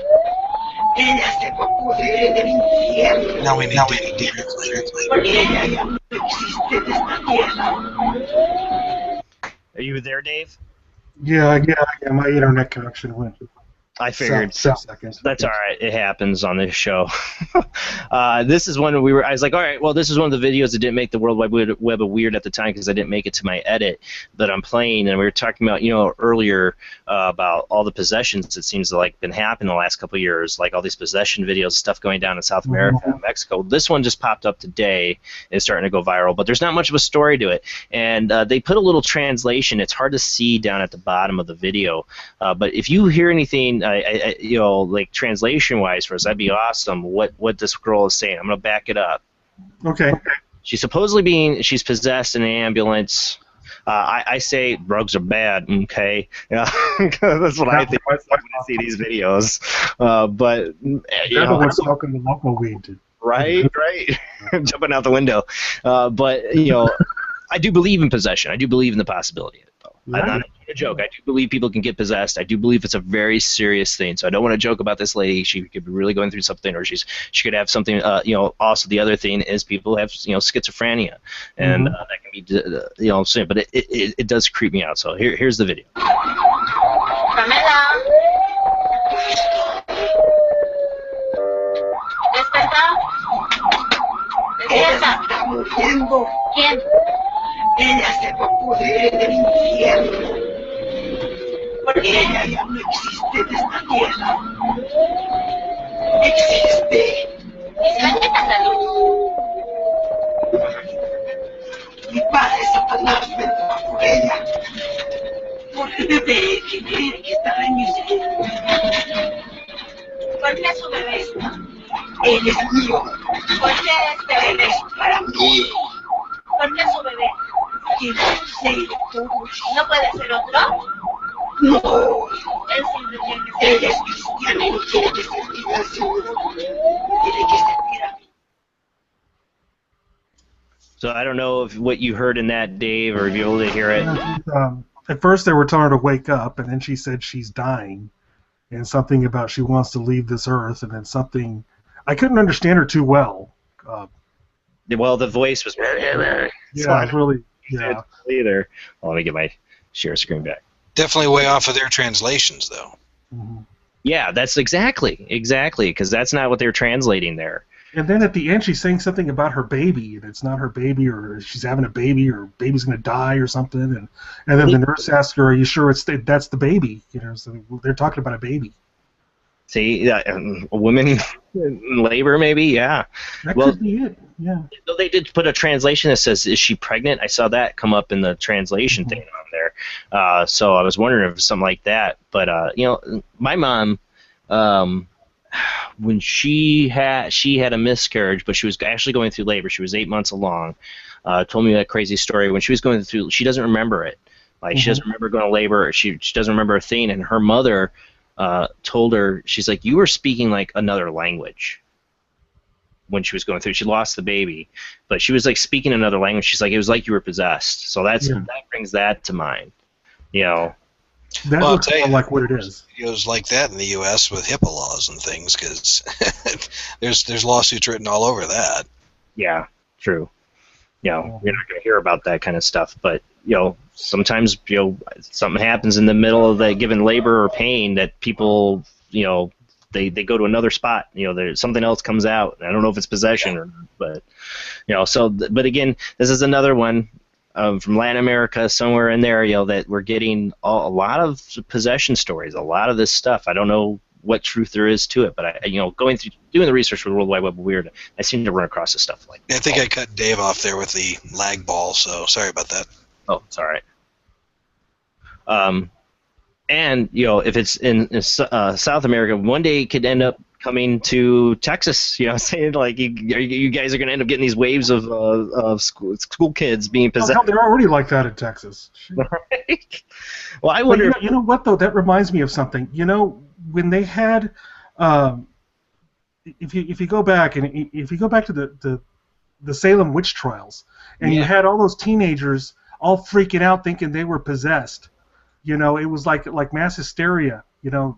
With these teenage girls, and you notice these are also teenage girls, and if one goes nuts, the other one, you know, has to follow suit. So maybe that could be something related to that. I hate to be the naysayer too, but I mean it could be the Latin America version of pulling the fire alarm. Here's the way out of school. Somebody's possessed for the afternoon. Tests canceled. I said that the last show we did when we covered this in the World Wide Web of Weird, because I had one of these stories. I said the same exact thing. Who's to say it isn't these kids like, oh, we found, because when I talked about the first case, and now it spread to 3 other schools in this article I read. I was like, well, who's to say these kids are like, hey, all those kids got to school for at least a week while they were trying to unpossess the school or whatever. Who's to say they were like, hey, everybody, let's fake it out because we're gonna get out of school. Yeah. But I don't know. The video, it would be, to me, it wouldn't be just a fake. It is like hysteria. It generally seems like those kids are flipping out, and the same trials, definitely. Some kind of mass hysteria like that could be related. How does it start? How does it perpetuate to this? I don't know. Well, who the hell knows? They're teenage girls. Who knows? In a theater. Yeah. What are you saying, Dave? They're teenage girls. Who the hell knows what they're thinking? True. I've been told they're all full of angst. I've been told I'm lucky I have 2 boys, and I'm not gonna have a teenage girl to deal with. Hey, I get to put up with that. Thanks, buddy. Yeah, she's gonna be going, Dad, I can't go to school because I'm possessed. No, it's just that time. Well, see, my daughter knows not to do that because I'll have her on my show if she says that. But it makes you wonder though, like in a way, it could be a good, if somebody was like somebody who studied the case history of Salem, Massachusetts, and what happened. It'd be interesting for him to go down to one of these towns where this is currently happening and kind of do like a case study. Like you get to kind of see what's maybe there's some comparisons to this hysteria that's happened to the comparisons of what happened in Salem, Massachusetts. Maybe you're talking about that was supposedly caused by a mold, ergot, on rye. What are they eating in these countries? What are the kids getting? Drugs, man, drugs. That's what I think. I mean, think about the synthetic stuff that's been gone around for the last 4 or 5 years. That stuff scares the crap out of me of people doing that. Remember, what was it, just last year, probably about the time I started doing the show, all the zombie attack stories. Yeah, the bath salts and people eating each other's faces. Yeah, that's what I'm talking about. Like, who's to say it's not something like that going on down in these towns, that they've all discovered some kind of new drug, and they're all going flipped out. But you sure, I don't know if it's going to happen, but you sure somebody in the school system's going, we need to drug test all these kids. Probably they took in the hospital, though. When they took in the hospital, they probably were drug tested, though. I don't know. They can't probably release that information, though. I don't know what the laws are there at all. But it'd be interesting to know what those blood tox results would be for those kids. It could be a bad case of tacos in the lunchroom. What were you saying, Todd? I don't think those kind of reports would ever surface. No, because they wouldn't want to say all of our kids are doing drugs. It'd be hard for me to believe they're all just faking it. That's what I'm saying about it. It's like it's either drugs, some kind of mass. Got the good old-fashioned party foul of somebody spiking the punch, Right, exactly. Somebody could spike the. That's almost like a terrorist act in itself, Heck, they said that town had a terrorist attack at that school, that they thought bodies were buried under when they rebuilt the school. There were still some bodies there, and that could be related to it. What's weird about it is the story is that all the kids were seeing the same thing. Like they're all, when they're blacking out, having a vision of a man in dark chasing them. But in Salem, Massachusetts, the girls all kind of described some of the same things happening to them, being attacked by the witch. But that was like, I don't know how many. I'm not a Salem expert at all, but I believe it was only 4 or 5 kids involved in that. Or am I wrong? Yeah, it wasn't very many. It wasn't many. Yeah. I want to say it was 3 or 4 girls. If my wife was down here, she could tell me. She knows a lot about that. But yeah, so it's similar. The mass hysteria is what everybody reacted to the children. How they were doing. That was the mass hysteria. Like, if the kids could have been faking it the whole time, but the mass hysteria was everybody like, let's hang the witches, and who knows what'll happen in that town, if people get freaked out enough about these possessions. That's the scary part. Yeah, like, that's where the mass hysteria can get real dangerous, is when the parents react to it. Of course, nowadays, they didn't have drugs back in the 1600s. So I'm sure the first thoughts of a lot They of had these, mushrooms. They had all kinds of herbal stuff. Yeah, there was lots of drugs. Ask any of the Aztec and Incans about some of the stuff they had. I'm saying they weren't dealing with drug abuse problems in their 1600. In other words, El Chapo wasn't around back then. Right. That's there were drugs, but I'm just saying it wasn't like they didn't have Puritan Christian drug rehab. Saying that wasn't an issue of the day, at least. But the moldy bread has always been the theory that's what made them flip out, made the girls flip out, maybe the other people flip out in hysteria over what's going on. It'd be interesting to see that. Like I said, I noticed these stories popping up in the last probably 5-6 months. It seems like these stories have been popping up, the possession thing, and of course they go viral because everybody, when it comes to paranormal, I don't know if you notice this, Dave, but everybody goes to the dark. The lighthearted paranormal story, but everybody wants to go to the demon story. That's what it's about. It's like the haunted Gary demon house. Being nearby, how many times have somebody asked, like, oh, did you know about the demon house in Gary? With the Zach Baggins now, did his documentary and all that stuff. It's like, if it has anything to do with demonic, man, it goes. People go right to the dark side. I swear, that's the most popular thing. Not the feel good, go lucky Casper the ghost. No, nobody cares about that. They want the demonic. They want the scary. The real. But these girls seem to they're being chased by Abraham Lincoln. A guy in black with a beard and hat. Yeah, I kind of thought, I forgot about that. I kind of thought that it's like, does sound like it could be like Abraham Lincoln. What the hell? Now here's the next thing. Isn't a Slender Man movie coming out very soon? Yep, that's a good point. I was going to say, and Slender Man, that started on Reddit. Reddit's become like a popular place to fuel the imaginations of the young and to pump out urban legends, like just man-made created urban legends right out of Reddit. Like, I read it, and it's real. No, you read it on Reddit. It's probably not real. But there's so many of these stories, fictional stories people put on Reddit, and then they spread like they go totally viral, and that's what Slender Man was. And then we have those two girls like trying to kill another girl in some kind of ritual to Slender Man, who didn't even really exist. It was just a made-up thing. I was like, God, it almost sounds like a bad Hollywood horror script out of itself. But yeah, this could be their version of Slender Man, and who knows? They might have Reddit down there, and somebody started the story, and it's caused this. I don't know. I would if I had like the money to do or go anywhere, I would fly down there. I would totally like check it out, like check out the mass hysteria, like just because it fascinates me how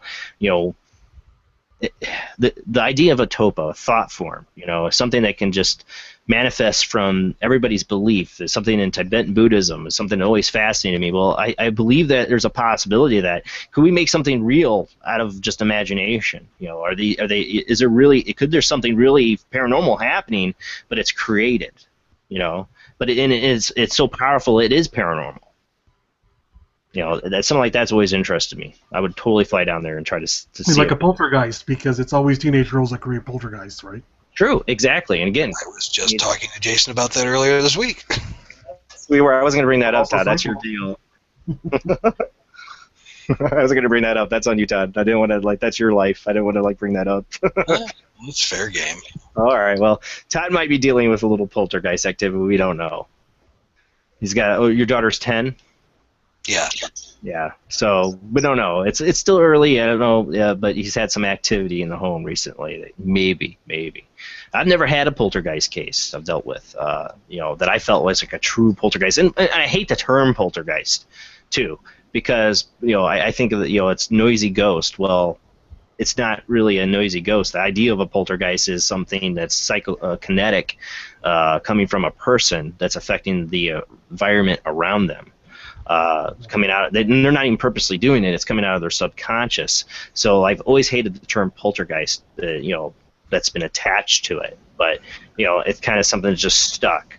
And so when you say poltergeist, a lot of investigators, I think, oh well, it's not really a ghost. It's attached, coming from a person. I had it again last night, laying in bed, 2 a.m, and something was making like a rustling noise, like a bag was rustling around it. It was much larger than a mouse or something, so I got up, flipped the lights on, and went and looked, and woke half the house up, be turning lights on.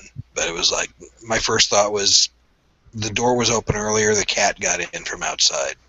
And no. So it's like, here we go again, random noises. Yeah, so you just Todd called me up, just to ask my opinion on this, and like I said, I'm no expert on this. I've never actually all my knowledge about this kind of activity is from reading. I'll be right honest with that. I've never had an actual case I felt could have been a poltergeist case. I'm always on the lookout for it. Like could this be a cause of paranormal activity? But Todd asked my opinion on some of this stuff that's been happening. Now you've had books. You said something moved, or you had something moved in the house. Just random things. It's like the day I called you the night before, a bunch of things fell off the counter in the bathroom. First, I guess for Dave and whoever, the backstory is a few weeks ago, my grandmother ended up moving in. She's 88 years old, dementia, multiple strokes. It's for her quality of life. She's got to be here now. My daughter has been exposed to sick people and badness for over half her life. We lost her mom a couple years ago to breast cancer. And she's 10 years old now. So it's like a new change in the house again. And my first thought was, well, my grandmother's moving around in the middle of the night, so I'd get up to check on her. But nope, she's sound asleep on the couch. But I'm hearing things fall over. I'm hearing things like that. So I said, I'll give Jason a call and see, what's your opinion? You think it's even possible for a 10-year-old? I do. I do think it's possible for a 10-year-old. Now, that's very early in the spectrum from what I've read. It's very early in the age range for it, but it has happened. There are cases of being from 10-year-olds. And it seems hormonally girls are going through stuff way earlier than they ever did 20 years ago. Damn BVH. Exactly.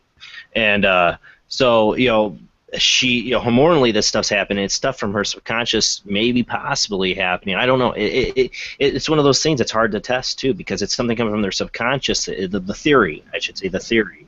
It's something coming from not just some. And the other thing is, too, they've always said that it can be a combination of things. The location of where you're at.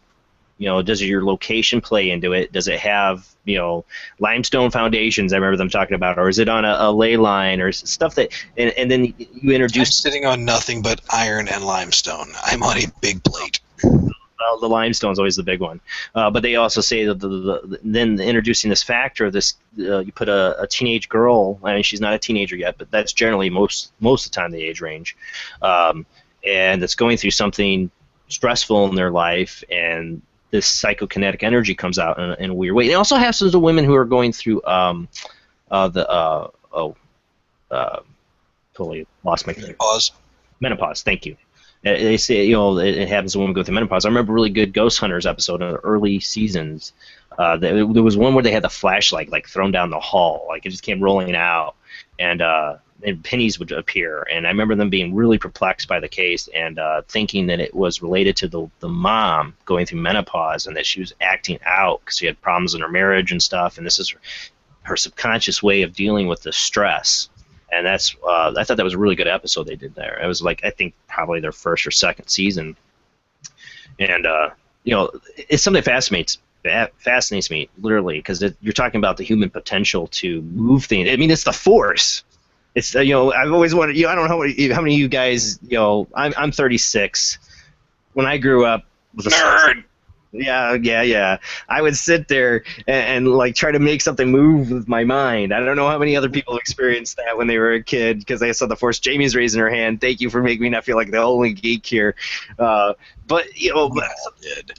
Yeah, exactly. Come on, you gotta admit it. You tried it at some point. But that's what fascinates about me is if the poltergeist activity is real, if it's truly something that is coming from our subconscious. Now we're not controlling it, and it's happening with these young adolescents, especially. It means somewhere inside the human power, I don't know what you want to call it, is an ability to move things with your mind, to apport things too, and make them reappear. I mean, not just move things, but make things dematerialize and reappear. That's some powerful force, man. Yoda would be impressed by some of the stuff that's happened with poltergeist activity. What's your thoughts on the whole theory of the poltergeist, Dave? Oh gosh, I really haven't. My experience with poltergeist is the movie, and that's about it. But And the movie didn't get it right either. No, it wasn't really about that. No, it was. Actually, I'm a big fan of the original first movie. But I think that I guess you can put off enough energy. I guess if you're really, really that upset or something, people have their or whatever it is. So possibly, there could be something to it. Somebody's under that much stress, under whatever problems they have in life or whatever angst they have. So I would imagine that I wouldn't be outside. I wouldn't be outside of saying that. One of my thoughts was that, is this my wife's getting my attention for something? Yeah. But if it's something that's disturbing, waking people up in the middle of the night and things like that, that's not her. I'd get the blatant smack in the forehead from her. Right. So, right. You think if your wife was trying to give you a sign, she'd give you a sign. And it wouldn't be stuff like that, just random weird stuff that makes no sense. Yeah, and that's what it's been. It's been the windows are closed, so it wasn't breeze, the air conditioner's on, whatever, and all of a sudden I hear a bunch of crap get cleared off of the counter in the bathroom. I go in there, and there's things that, well, why did this stuff hit the floor? Oh, I go in the kitchen, and the refrigerator doors open a little bit, and it's like, well, nothing's packed in there, but it's like one of those, okay.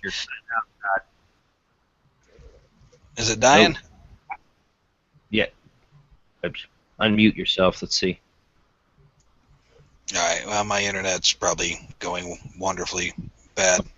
Well, you usually never have any internet problems. I remember you early on, I never had any problems with your signal. Usually pretty good. You always sound really good. That's the first time I think I've ever heard your internet kind of cut out, or you being on the show like that. But get back to the whole the movie Poltergeist. In that, it wasn't just Carol Ann. Like Carol Ann was the center of it in a way. They kind of did that with the movie. But it was all the spirits attracted to her light or whatever. That she was like a gateway. So they went with its ghost in that. The general consensus for it is that it isn't spirits. If you hear any of these investigators that deal with psychokinetic activity, that it's all coming from the kid. There's no spirits involved. I don't know if I've always believed that. I always thought spirits might be attracted to it. It could be a little of both. That these kids act out, but it attracts spirits like it kind of did in the Poltergeist movie. They did some of the stuff. I remember in the movie they had the chair that would or the floor that would move the chair down through the kitchen, and then it would move Carol Ann. She put Carol Ann and move her across the kitchen. So they had like that Poltergeist activity, but it was still like it was all spirit related in the movie. And the general consensus is it's not spirits; it's all psychokinetic. And I don't know if I buy that either. So. It's something. It's something that it just totally fascinates me. They even said I was talking about Bell Witch and the story my mom told me about Bell Witch. The movie they did, American Haunting. They kind of twisted that story around. Maybe they didn't twist the story around. I don't know. Maybe that's just really the interpretation of it. But they kind of, in my opinion, twisted it around to make it that it was psychokinetic activity coming from the young girl. And for people who haven't watched the Bell Witch, this is something that took place back in the 1800s. It was during Andrew Jackson's presidency. I know that. He actually there's a urban legend that Andrew Jackson actually had a meeting with the Bell Witch. I know, that's how big the story is. But he ended up, this girl in the movie was being sexually molested by her father, and it was all the spirit stuff happening. It wasn't really a spirit. It was her psychokinetically acting out because of her father raping her. And that was what the way they went with it in that movie. The theory, the story of it back in the day during the Bell Witch time, the reason it was called the Bell Witch is they had a neighbor. God, I can't think of the name. It's been so long since I've read anything on Bell Witch, but her name was Bell. And what is it with people named Bell? Yeah, right. Bell as well. Her last name was Bell, and the family was Bell. That's right. The Bell family. It was the farm. So it wasn't. I can't remember the name of the neighbor. I remember there was a first name. The neighbor wasn't. They called the Bell Witch because she cursed the Bell family. And it was her that they thought. Now, back in the day when it was going on, they thought it was her coming through and talking to the family and haunting the family, that she cursed them or she sent some spirit after them. They didn't have, the idea of poltergeist or psychokinetic activity back in those days. So this movie kind of took that later interpretation of it, which I thought was kind of inventive. I don't know if it's true. I'm not a Bell Witch expert. I love the story, but I'm not an expert on the story. But I like the movie, but I don't know. I was kind of disappointed in its take of the being psychokinetic activity. I really wanted to be like some kind of big answer. I don't know. Maybe that is the answer. I don't know. But it's interesting, and a lot of times, again, that girl, she was under all this stress because of what her father did to it. It's a very uncomfortable movie too, because of that. Donald Sutherland played her father, and it was really creepy. He seems like a really nice father throughout the whole movie. And I'm totally spoiler alert if you ever did want to watch it, but hey, it came out years ago. But he's like totally nice guy throughout the whole movie, and he turns around and find out he's molesting his daughter, and it's like give you like the worst, uckiest feeling in the world. So, yeah, poltergeist activity. It's one of those things. We already have enough questions when it comes to spirits and ghosts. Poltergeist activity, the idea of psychokinetic activity. It's crazy. It's hard something to even try to fathom that we have that kind of energy inside that could cause something like that or do stuff like that. Yeah, it's just my current thing, and as I said, I'm always welcome for opinions. Anybody. Yeah, Katrina would be one to ask. Our friend, I have a friend, Katrina Cooper, Dave. Now, I don't know how she's from.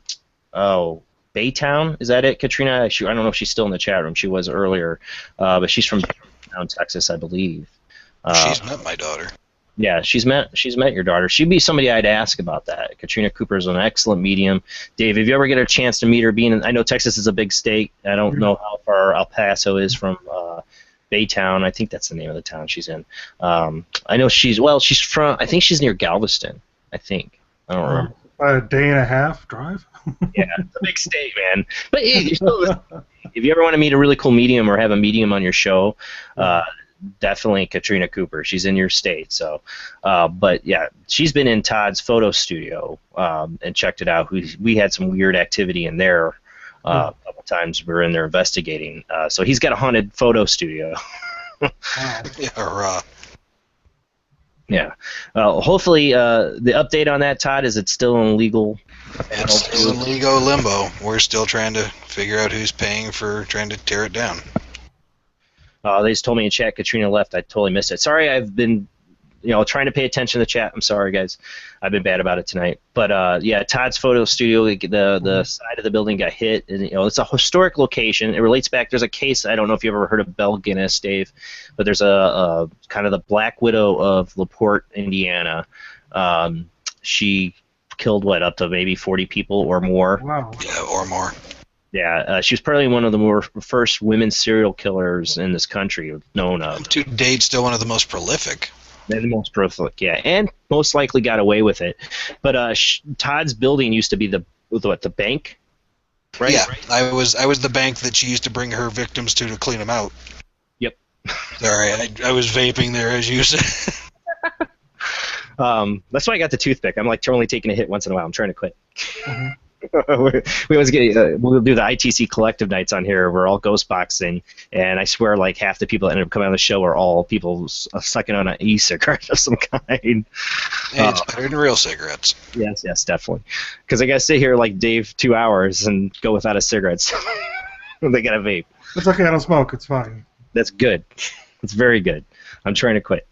But this used to be a bank, his photo studio, where she did, like he said, all of her victims' money went into. We had some weird stuff happen in there. So Todd, not only does he have poltergeist activity maybe at his house, he's got this photo studio. Yeah, and sadly, this place is historic. It got hit by a truck, right? It hit the side of the building. A garbage truck. Yeah, big garbage truck hit the side of his building, like screwing up the foundation. This is beautiful work, Todd. You did, I never can say it. Bringing it back like it's historic glory almost. The way you did with the ceilings and everything, it's just beautiful. And right now I can't even do anything with it because the city doesn't want to pay up, basically, right? Yeah, that's it. Everybody's playing the blame game. Everybody's pointing fingers at each other. So. That's so sad because it's also a really historic. It's a historic location for LaPorte, in my opinion. Built in 1880. Yeah. So it's a very cool place. You know, one day I hope they get it fixed because I'd love to investigate there again one day too. We got some really cool evidence that came out of that building, and we did most of our stuff during the day. You know, I always say you can get evidence anytime, but I think that's one of the places I've gotten the most evidence during the day. But well, like I said, we didn't have a total plan for the show. I'm not getting any call-ins. I am going to probably end the show a bit early tonight. Next week, let's see. I got Denise Pridemore from Paranormal King Radio Network. Oh, we lost Todd. She's going to be on. I had her on 4 or 5 months ago. She was a great guest. So we're going to have Denise Pridemore back on. People familiar with her show, Paranormal Pride. It's on Monday nights. She does that on, like I said, on the Paranormal Radio King Network. It's an awesome show. You should check it out. I believe, what time is Denise's show on? I believe is it 7 or 8 o'clock? If anybody knows in the chat room, I always forget because I'll catch it and I'll forget what time it is. But you go definitely check out her show on Monday nights. But she's going to be on here again, same bad time, same bad channel, 10 p.m. to midnight. And we're going to talk about update on what's been going on with the Sally House. She's been a tour guide for people who don't know what the Sally House is in Kansas. I think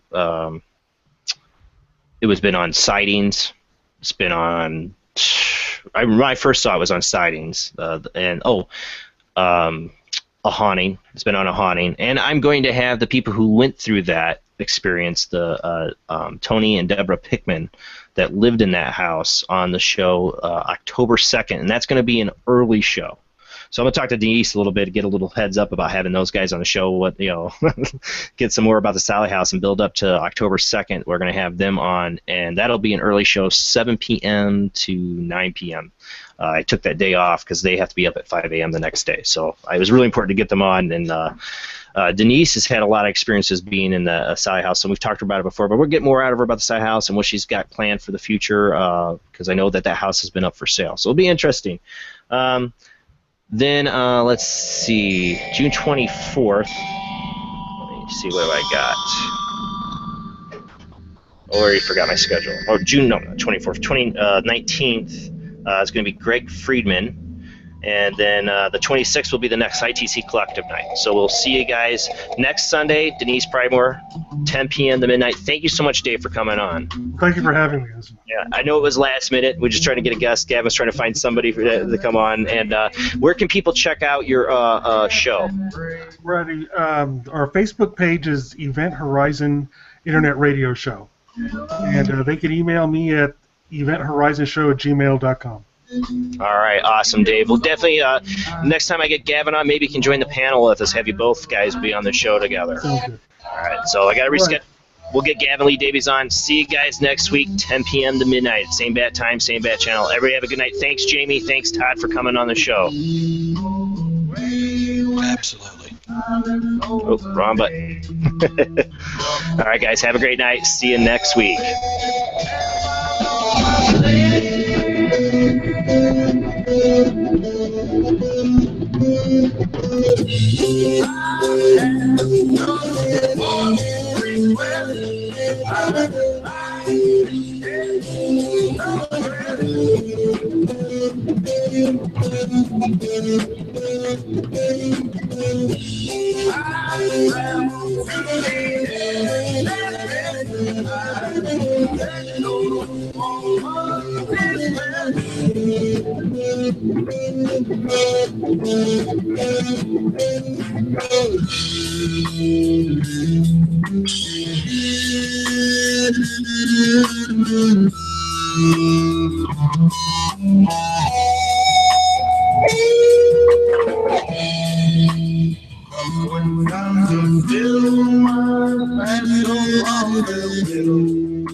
Again, next week, 10 p.m. to midnight, same bad time, same bad channel. Denise Pridemore from Paranormal Pride radio show from Paranormal King Radio Network. We're going to have her on again. I always love talking to Denise. We can talk about a lot of things paranormal. And we'll have the Skype call-in line, guys. If any of you guys have ever wanted to talk to Denise, that's going to be your time. Remember, the Skype ID is oojblandoo. You just call in on Skype. You don't have to even tell us your real first name or anything. Nobody sees it to just hear you. So if you want to call in that night, talk to Denise. Get your first chance to do so. All right, guys, thanks again. I will see you next week. And thanks for the 50th episode and all the support you guys have showed me. Have a great week. Talk to you guys next Sunday.